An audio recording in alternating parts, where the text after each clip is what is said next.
the regular scheduled meeting of the Board of Trustees for United ISD. Today is Tuesday, February 16th, 2021. Time is 11:33 in the morning. We have members present there at the UISD boardroom at 201 Lindenwood, and some of us are online. First off, I can have all the members recite their full name for the record. Juan Roberto Pérez. Alisa Olidaro. Francisco Castillo. Está caliente. Sí. And myself, Ramiro Vélez, third. Let the record show that there's a quorum of board members and meeting has been duly called, and that notice of this meeting has been posted in accordance with Texas Open Meetings Act, Texas Government Code Chapter 551. We'll begin with the Pledge of Allegiance, please. Allegiance To the flag of the United States of America, and to the republic for which it stands, one nation under God, indivisible, with liberty and justice for all. for all. Texas flag, pledge allegiance to the Texas state under God.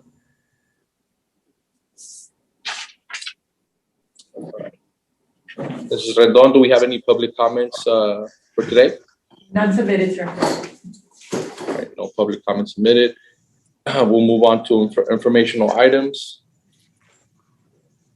Item A, the monthly financial report. Good afternoon, Mr. Vélez, members of the board.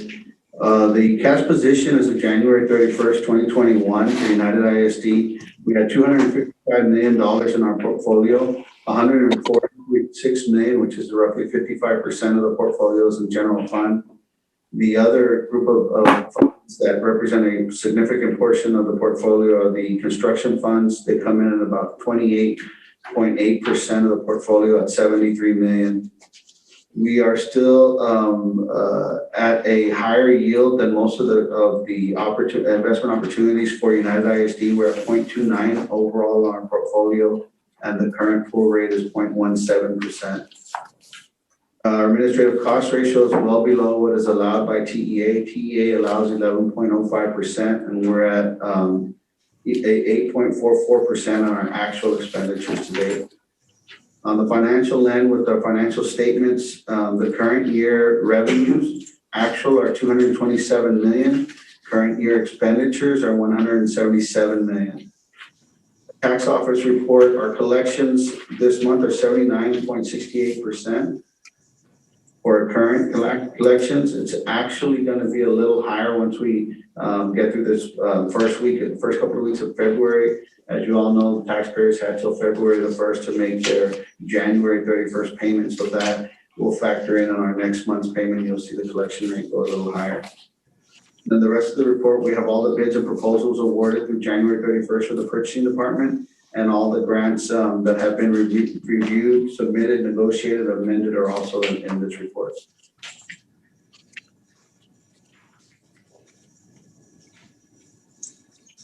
Thank you very much. Item B, it's the budget 2022 update. Thank you, Mr. Vélez, members of the board, Mr. Montemayor, and audience. We're going to just a real brief update on our budget process.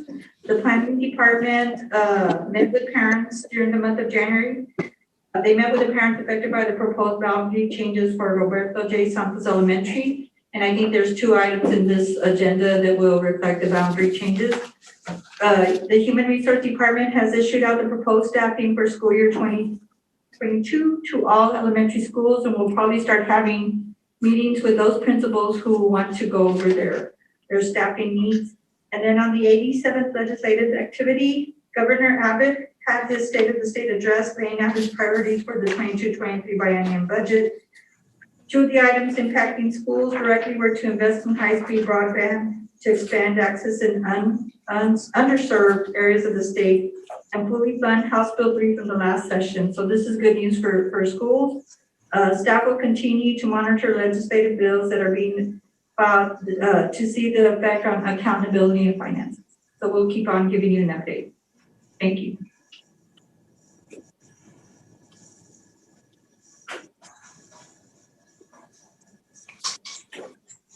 Thank you. All right, item C, 2020 delinquent personal property turned over to tax attorney to process tax warrants and seizures.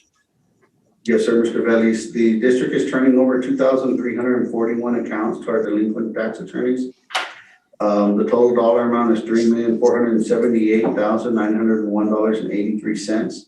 It's broken down by $3,214,219. $219.11 to delinquent personal property, furniture and fixtures. $132,898.81 for late rendition penalty, and $131,783.91 to delinquent personal property. Thank you, Mr. Flores, for the information. Item D, curriculum and instruction updates. Good afternoon, members of the board, members of the audience. At this time, we have a brief overview on two items for curriculum instruction updates. The first one is school improvement. Ms. Melissa Cruz.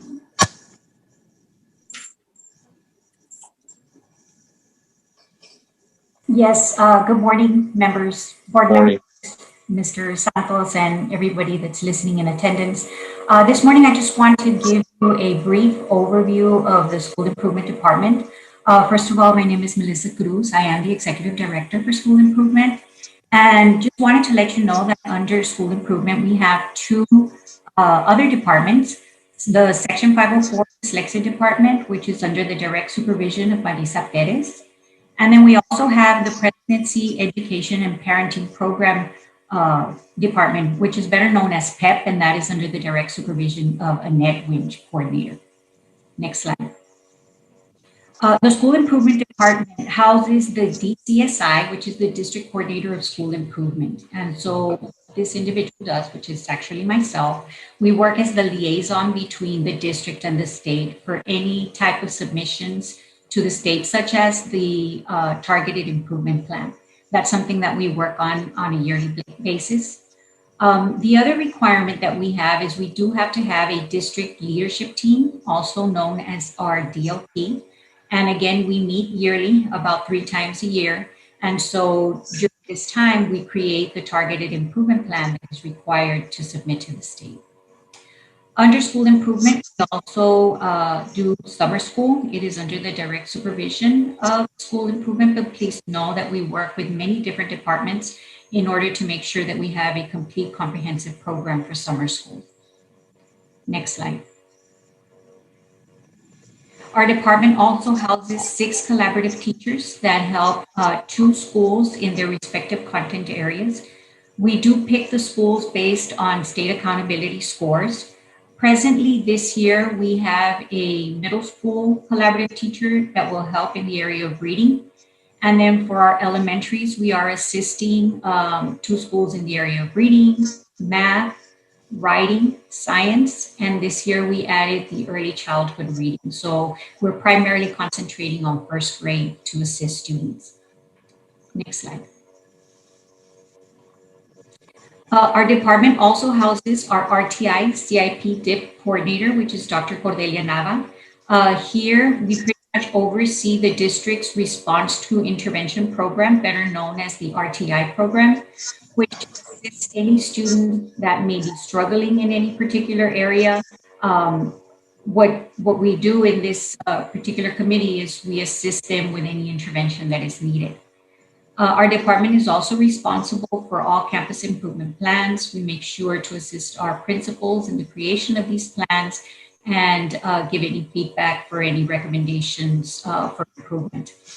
These plans also come to our board members for approval on a yearly basis, along with the creation of our district improvement plan, which is our DIP, also comes to our board members for approval yearly. Our department also manages the applications for RTI, and these are pretty much used for our tutorial program. So whenever our students need assistance, we assure that we do have allocations for RTI for our staff members. Finally, our department manages the team submission of the intervention strategy. This is pretty new, but now we do have to report to the state whenever a student is receiving response to intervention. Next slide. In our section 504 in dyslexia, all our departments support all campus 504 coordinators. Every campus has a 504 coordinator to assist us with this program. We are also responsible for the submission of the Texas with visually impaired and Texas deaf blind child counts for the state. This is done yearly, and so we must submit accurate counts to the state. We also monitor the compliance of all Campus 504 meeting dates to assure that they are taking place and all compliance requirements with 504. Additionally, we're responsible for the district's general homebound services, and we directly oversee the 4 homebound teachers for the district. Next slide. On the dyslexia part of this, we support all campus dyslexia teachers with anything that they may need. We're also responsible for the PEIM submission of the dyslexia students that is now required to the state. We monitor all campus RTI dyslexia lists and requests for dyslexia testing to assure that we do have an evaluator that will test any students that need to be tested for dyslexia qualification. We also provide professional development for all our dyslexia teachers, and we assist with the certification requirements for certified academic language practitioners and therapists. We're very proud to announce we do have almost at every campus a certified practitioner, and in some cases we do have some therapists. Next slide. For our parenting education and pregnancy education and parenting program, our PEP program, we do support all campuses with students who are pregnant or parents, oversee all pregnancy-related services. We're also responsible for the PEIM submission of PEP students on a yearly basis, and we coordinate all services, health, child care, transportation, and home instruction services for our PEP students. Additionally, we provide professional development for our home instruction teachers. And most importantly, we manage all budgets associated with the PEP program and yearly state audit requirements. This concludes my presentation, and thank you for your time. Thank you, Mrs. Cruz. Please, anybody? Thank you very much. Real briefly, the next section will be the college academic readiness summary. Next slide, please. We're presenting is our district goal academic student achievement, to provide opportunities to assist students in preparing for college. So I'm going to present right now the advanced placement results as well as dual credit and current enrollment results. Next slide. If we look at the summary here, the last 5 years, and the color for UISD would be the red or burnt orange color. We've been ahead of the state for the last 5 years when it comes to our AP scores. Globally, we're not there yet, but obviously we've done very well in the last 5 years. Next slide. And this already been presented. This is the UISD AP scholars. Or that we can't see the far right. But I will tell you that we have shown incredible improvement where we actually had all of these scholars this year. Next slide. When we look at our data, as far as how we're doing, this will be a cohort for history 1302. Overall, it was an 89.88 passing rate for all our campuses. In English 1302, 23-27. As a district, we had 90% or 97% of our students passing. Next slide.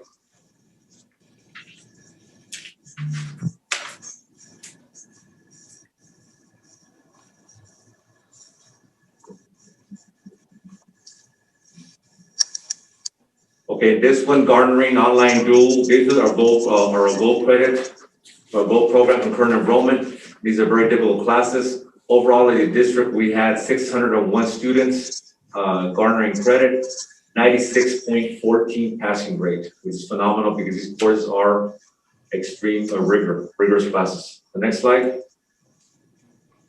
when we look at UT on ramps, these are classes that are taught year-round, working with the University of Texas, and we've added now chemistry this past year. We can see how we're doing as a district. 93% passing rate. Overall savings for our students, for our district, is $245,910. It is really phenomenal how well our students have done. I'd like to do a shout out for our teachers teaching these courses. There's extensive training that they go through University of Texas, our teachers, to get them ready to be certified to teach these courses. So not only our students have done well, but I want to recognize our teachers as well. Finally, just to finish off, just an update. Last time I came to you on our prevention SOS, I'd like to report to the board and Mr. Santos in the audience. We've had numerous districts reach out to us for inquiry. We've had Alice ISU's contacted us, Region 1. Recently, we met with Flower Bluff ISD. And as of Friday, we also met representatives from the University of Texas and TA to inquire about our program, and their objective is to infuse it statewide. They were really amazed how well we've done as a district with our program. Just to information for the board. Thank you very much for your support. Thank you, sir. Mr. Gonzalez, thank you very much.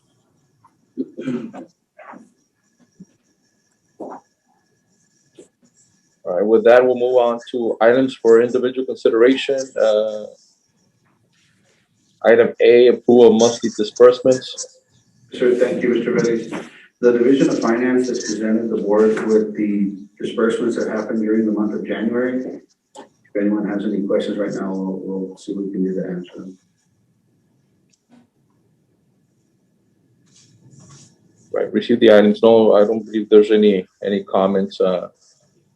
Yes, sir. Right. Do we have a motion regarding approval of monthly disbursements? So move. Second. We have a motion and a second. Any further discussion? All those in favor, aye. Aye. Aye. Aye. All those opposed? None opposed, motion passes. Thank you, sir. Item B is consideration of approval of an order authorizing the issuance of United Independent School District Unlimited Tax Refunding Bonds, Taxable Series 2021, entering into an escrow agreement, a bond purchase agreement, and a paying agent register agreement, delegating to certain district administrative staff and officials the authority to approve all final terms of the bonds and other matters related thereto. So move. Second. We have a motion and a second. We do have a presentation by Adrian Galvez. I think, Adrian, are you on the Zoom? I am. Can you guys hear me? Yeah, we can see. Yeah, we can hear you, Mr. Galvez. Maybe go ahead and present, and we'll proceed with the vote right after. Yeah. Good morning or good afternoon. We're close to the afternoon, but thank you for making time for us today, trustees, superintendent. The presentation is on the projector there. We're presenting a refunding plan of finance. That's the cover page. If you can turn to page 2, please. We have 107,935,000 of bonds eligible for refinancing or refunding that are available to the district at this time. If you take those bonds in the current market, you're able to bring the interest rate from a 4.98%, which is the average rate on those bonds on the books, and bring that to an interest rate of a 1.988%. And so that's the reduction that we're able to accomplish in today's market. What that translates is the column that's shaded gray on the left. If you see that total at the bottom, the district's able to save $21.7 million on a future value basis, and that averages about $904,000 a year from fiscal year 22 to 45. On a present value basis, the savings is $17,268,000 or about 16%. Usually, we recommend you move with the refunding when you're at least 3 to 5%. So we're way above that threshold of minimum savings, and the plan is to. If we're given permission to move forward with the parameters approval, is to have a rating call on March the 10th, price the deal on March 31st, and once pricing is accomplished, then your rates are locked. You're able to secure the savings at that time. And so we're putting this on a fast track. We want to take advantage of the current interest rate environment. If you go to page 3, That's the timetable, and I mentioned the key dates of pricing, March 31st, a rating call, March the 10th. Staff's been very helpful. We've gotten a jump on the first draft of the offering document already in place and pushed out for comments. And last, page 4, that's the working group team that's been put together and with input from district staff. And I'll stop here for any questions. No questions, Mr. Alban, just comments. We appreciate the effort of your firm and obviously of our district staff to be proactive on matters that are like this one that obviously is going to be substantial savings on a per year and on a long-term basis for our district. So we really appreciate the efforts of your staff and obviously of our staff there within our district that has helped you out throughout this process. Thank you. Thank you for your trust. We look forward to taking this to pricing if approved. Thank you very much. Thank you very much, sir. Thank you all. All right, so with that, we'll proceed with the vote. All those in favor, aye. Aye. Aye. All those opposed, none opposed, motion passes. Item C, approval to adopt resolution regarding review of investment policy and strategies. Yes, sir, Mr. Vélez. As required by the Texas Public Funds Investment Act, we have to bring our policies and our strategies, our investment, our training resources, and the brokers we can deal with, and naming our financial advisors for the district. At this point, we are making no changes other than with Mr. Eduardo Zuniga's retirement, we're removing him as one of the investment officers. That's the only change that we're recommending. Motion to approve. So move. All right, motion. Second. In a second, any further discussion? All those in favor, aye. Aye. Aye. All those opposed, none opposed, motion passes. Item D, approval of property tax refunds for the month of January 2021. Yes, sir. Again, Mr. Vélez, we have 3 checks that we're offering refunds to taxpayers for a total of $5,923.81. All right, okay, do we have a motion that's presented? So move. Motion, do we have a second? Motion and a second. Any further discussion? All those in favor, aye. Aye. Aye. Aye. Thank you. All those opposed, none opposed, motion passes. Item E, resolution of United Independent School District in support of the Texas Governor's Criminal Justice Division grant application for the interoperable radios services for United ISD Police grant application. Motion to approve. A motion by Mr. Montemayor, second. Any further discussion? All those in favor, aye. Aye. All those opposed, none opposed, motion passes. And then we have item F. This is an emergency item that was added recently due to the school closure resulting from the dangerous weather we've been receiving here in our area. And it's a resolution of United Independent School District Board regarding emergency closure. So move. Motion to approve. And we have motion by Mr. Montemayor, a second. Any further discussion? All those in favor? Hold on, Ramiro. Yeah, go ahead. Monday and Tuesday. This one was just written for Monday. Okay, so we're gonna do Monday and Tuesday? I think we should, if you allow us, Mr. Cruz and members of the board, be able to have that resolution. We don't know how long, or it could be a couple of days. This way you give us the authority to manage it and be able to apply it if for some reason we've got to apply it. Today, I know you shut it down. There's a possibility that tomorrow it's going to be the same way. You know, just on the AEP. At this point in time, I think there's 15, 16 campuses with no electricity. I'm not sure we're going to get it back or not. So I would then amend my motion to keep it open-ended for as long as need is there to allow United to apply for a waiver for the weather-related closures that are needed. So that would be my motion. So it would also include the discretion of the superintendent to authorize payment to employees for Monday, today, and then any other days at the discretion of the superintendent as needed. Right. And then there's no issue, Mr. Cruz, as far as leaving it like open-ended like that, which is contingent of the weather. That's fine. It's gonna close upon the superintendent's discretion. Understand. And then we'll bring back to the board, I guess, at the subsequent meeting, just a report on the days that were closed. And of course, you'll be informed of whatever happens today for tomorrow. Understand. And Okay. this includes payment, correct, to employees or Yeah. salary? Just want to make sure the amended motion includes that. It will include payment for Monday, Tuesday, Mr. Castillo, and then any other days, Wednesday, Thursday, or whatever other days the superintendent determines that it's too dangerous to open up the schools. I know we're acting on Mr. Montemayor's motion, that amended motion. I second that amended motion. Okay. Thank you, Mr. Castillo. So we have a motion by Mr. Montemayor that got amended, and clarification on that, Mr. Castillo second. Any further discussion? All those in favor? Aye. Aye. Aye. Aye. All those opposed? None opposed. Motion passes. Item G, approval of awarding bids, proposals, and qualifications. Good afternoon, Mr. Veliz and members of the board. Administration has the following for your consideration. RFQ 001-2001, Structural Engineering Services for District-Wide Construction Projects and General Maintenance. The most qualified would be Consulting Engineers, and the second most qualified would be Synergy Structural, sorry.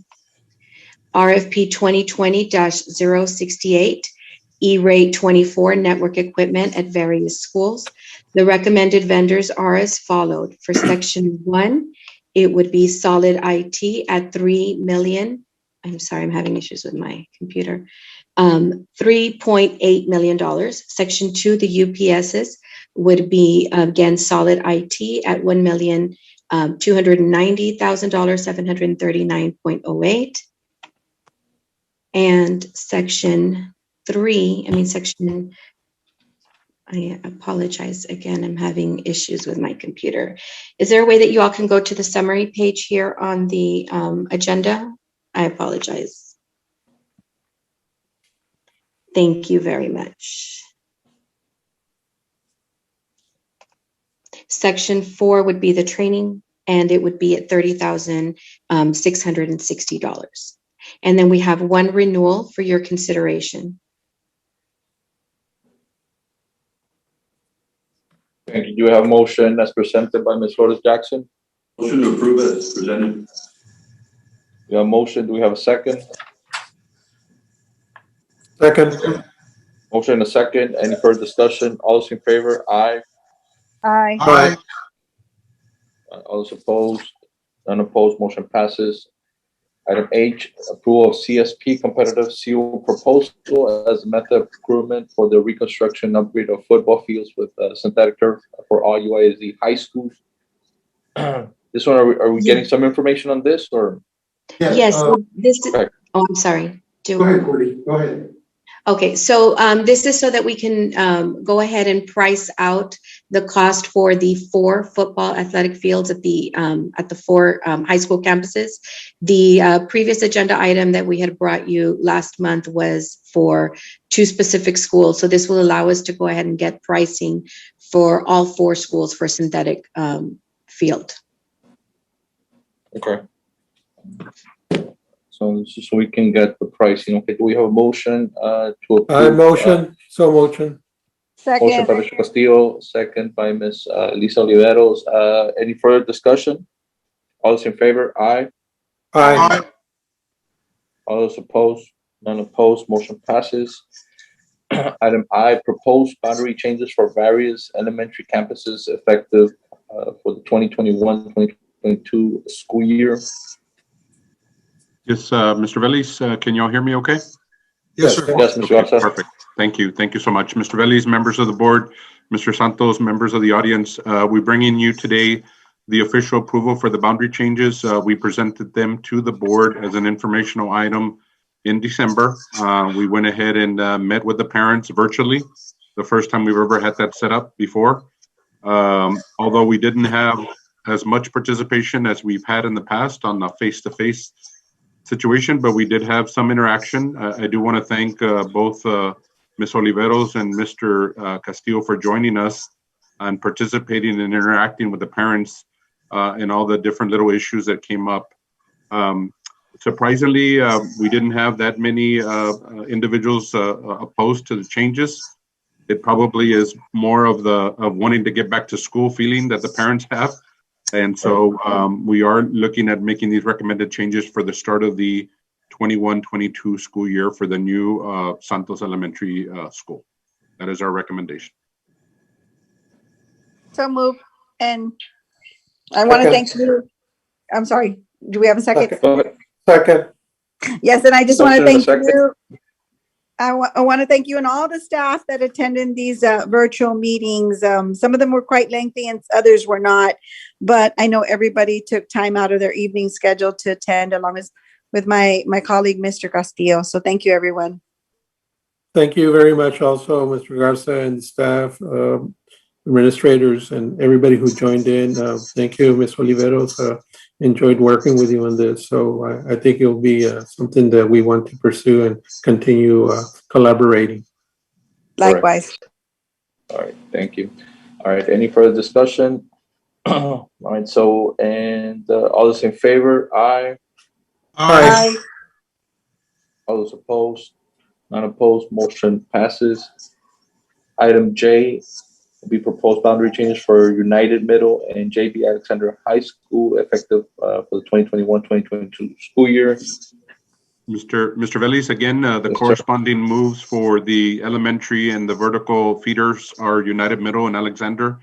So the changes that we made corresponding to those recommended changes are as presented.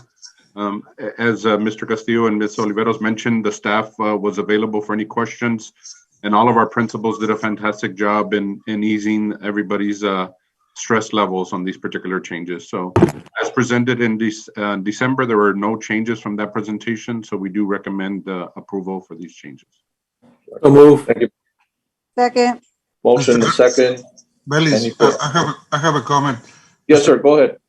Yes, Mr. Garza, are you, in any way, do you have copies or to show the maps where these boundaries were changed so that we can have seen it on the Yes, sir. Yes, sir. That they were available in the presentation, but we'll be more than happy to send it to you, as early as this week or the Friday packet, whatever is more convenient.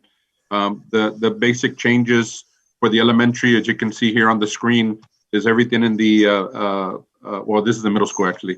Everything in the pinkish area is the new middle school boundary for United Middle and the corresponding middle schools, which would be Clark and Gonzalez, that were the ones that were impacted on this particular change. And then on the high schools, the only difference is going all the way down to 59. Previous, there was an area that was around the Escondido subdivision that was right across from the Cuellar Elementary School that was attending United South High School. Now we're using 59 as the natural boundary between Alexander and United South. It'll make it a lot easier for parents. And again, it corresponds with the elementary changes that we're making as well. But we'll send you the information, sir. Mr. Garza, is there an immediate need to change the middle school right now? Do you need the vote today on the middle school?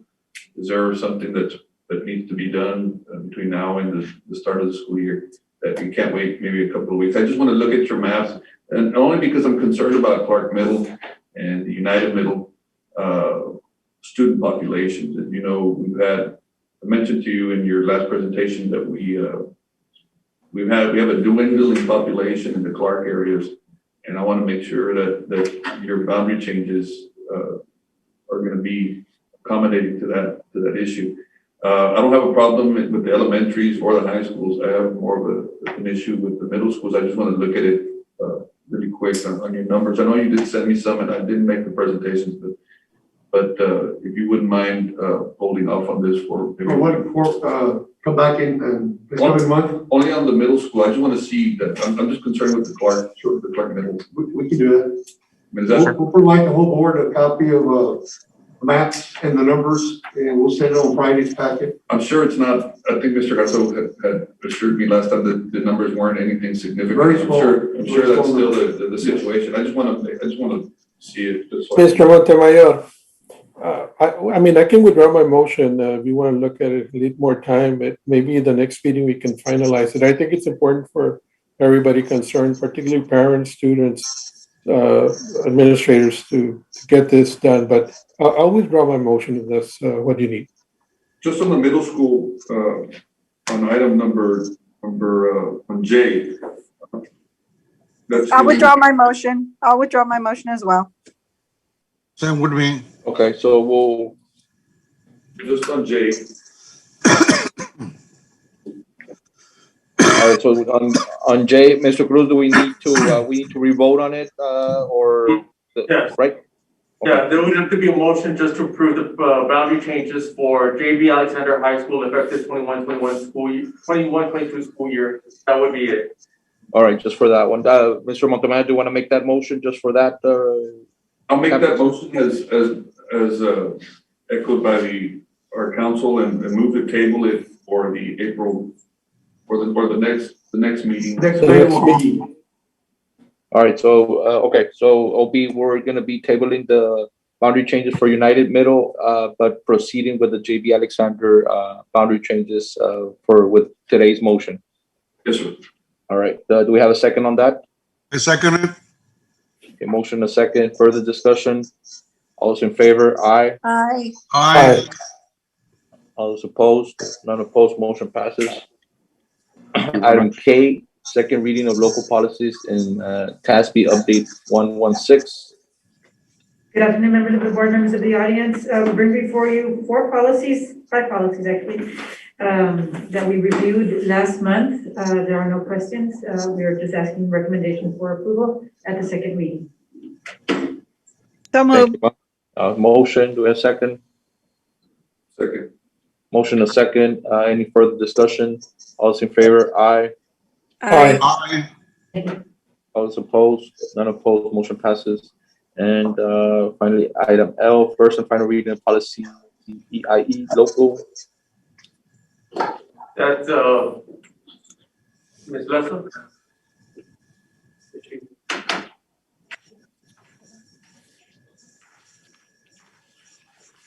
Do you want to table them? No, we need. Do we have, Who is going to present? I can present that.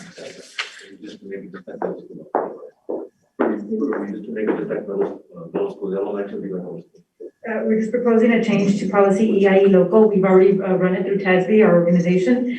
For review, and she has approved the recommended change. And basically we want to do is we want to mirror the grades 1 through 5 to be mirror the grades 6 through 8 changes. We're an overall average. This is for promotion and retention. An overall average of 70 on a scale of 100 based on course level, grade level standards for the following subject areas, which is language arts, reading, math, science, and social studies, of course, which are our core area, subject areas for our students. okay, So that is recommendation. thank you. I have a question. Go ahead. So what is the change from what to what? Because I'm seeing 70 and 70. Because before you say in 4 of the following areas, language arts, reading, math, science, and social studies, and now it's just any of the following subject areas. I think that Okay. is the component. Yeah, okay, I get you. Okay, yes. Motion for approval. Motion to a motion a second, further discussion. All those in favor, aye. Aye. Aye. All those opposed, none opposed, motion passes. We'll move on to closed session. Board trustees will adjourn to closed session pursuant to the following sections of the Texas Open Meetings Act, Section 551.071, Section 551.072, and Section 551.074 of the Texas Government Code to discuss some agenda items. We'll be back shortly. Time is 12:12. Yeah, Martha should be, is Martha still on? Yes, sir. Yes. Okay, well, yeah, you wanna do first? Maybe call me. I'm here.